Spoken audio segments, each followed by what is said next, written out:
Greetings, brethren of the one God, His one church throughout this earth. Well, it's early March now, 2019. I'm driving off to a men's prayer meeting here in Norwich, UK, Saturday morning. So the song just come to me. I'll just sing it out. Oh, the love, oh, the love, oh, the love of Jesus.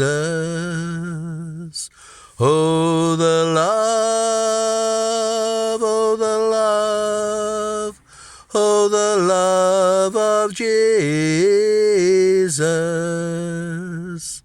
Oh, the love, oh, the love, oh, the love of Jesus. Oh, the love, oh, the love, oh, the love of Jesus. Well, this morning I've drafted up a post to put onto Facebook. It's about Christ is in us. Every born-again, spirit-filled disciple of Christ, Christ is in us.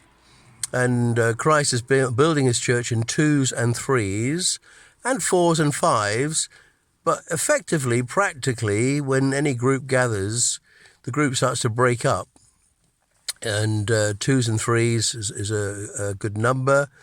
And then 4s and 5s is a bigger number. You can stay in one group, but it starts to divide up into 2s and 3s. So a 2 and a 3 obviously makes 5. And prayer meetings sometimes break up into small groups. And this is where I've come to today. The understanding is that there is only one church of Christ throughout the whole world.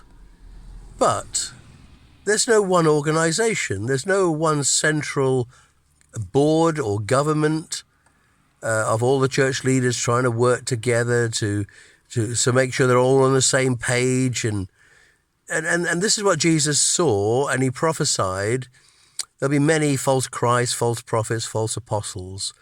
And the fact is that every single denomination has a lord or a pope or a chief or a senior at the top.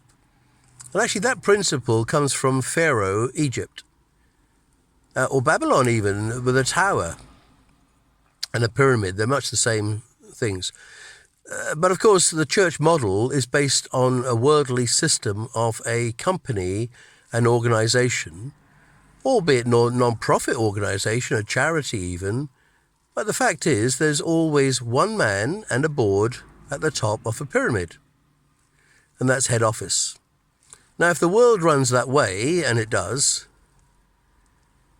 well, the church is not of the world, but it has developed, certainly in the last few centuries, into being company structures. And every new move of God became a religion. Wesley, Methodism. George Fox, speaking in the power of the Holy Spirit to the Anglican Church, thrown out, and they started a religion called literally the Religious Society of Friends, and also known as Quakers. So every generation has a religious Christian organisation.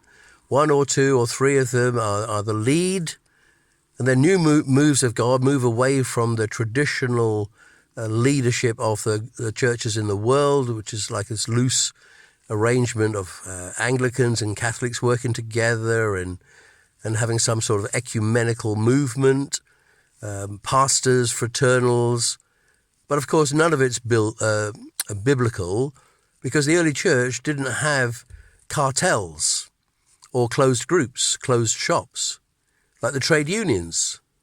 Trade unions, there was somebody in London called the Father of the Chapel, but that was a print industry union.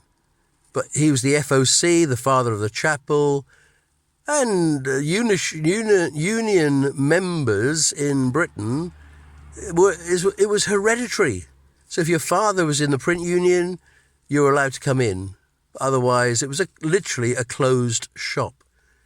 Now, the danger is for the churches, they start to close their meetings. I'm talking about leadership, of course. But eldership represents all the ministry roles and functions like the early church. But there was only one church in Ephesus. So was there only one leadership in that one city? Well, of course, there's one church, one leadership, and there were elders. And it's no good saying, well, that was the days the Holy Spirit was poured out in power, and they had the apostles, which was Paul and Peter and so forth. But they didn't start churches. This is another fallacy of the modern age. I'll go and start a church, I'll start a church, I'll start a church, I'll plant a church, I'll plant a church. And so the brands continue. And the modern brands, of course, people like Hillsongs, they are internationally well known. It's a brand. But then the brand takes on its identity, and it's a brand of Christianity. So if you want that sort of Christianity, you know where to go.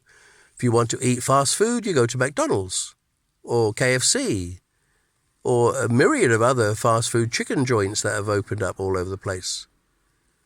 But Christ's kingdom is not about eating and drinking food in the physical sense. It is about the living bread of Jesus, the living water of Jesus, the new wine of Jesus. New wine needs new wineskins. But people think I've left the planet, which I have in a sense, because I see this from a heavenly perspective now. There are no denominations in heaven, and the kingdom of heaven belongs to the King, Jesus. And where is Jesus? He's in us. By the Spirit, Christ is in us, and the Father's will is just one Father's will. So I'm going to leave it there for now. If you review my Facebook over the last 2 or 3 years, you'll see what I've been saying. And this is the post-denominational age, which begs the question, what replaces it? Nothing of this world.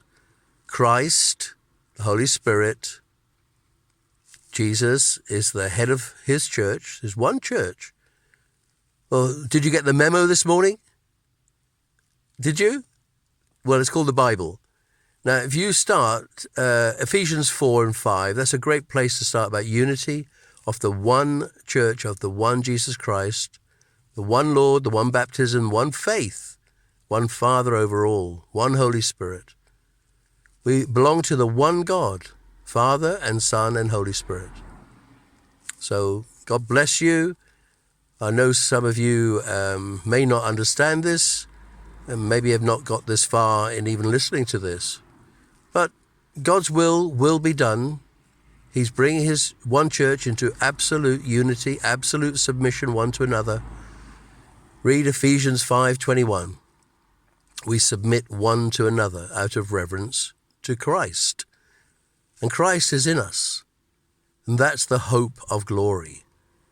And Jesus said, remain in me, I'll remain in you. There's a choice. We put on Christ today for the sake of Christ and his kingdom, the Father's kingdom, the Father and the Son and the Holy Spirit. So let God's will be done, and go out there and have predestined appointments, and watch out for red herrings. The enemy will come to get you into arguments about issues the world doesn't want to know about sin anymore. And avoid the red herrings. There are some obvious red herrings. Gender confusion, homosexuality, other religions. Just keep turning the other cheek. Tell them the truth, but don't tell them too much, otherwise the enemy will rear his ugly head and you'll get into arguments and the police will be called. And Jesus warned us, some of you will be arrested, put in prison. In some countries, some are killed, and that's how it is. God bless you. Look after one another in twos and threes. I've got a bit of a cough at the moment. So look out for each other in twos and threes. Watch each other's backs, twos and threes. God bless you. Talk again soon, God willing. God bless. Bye-bye.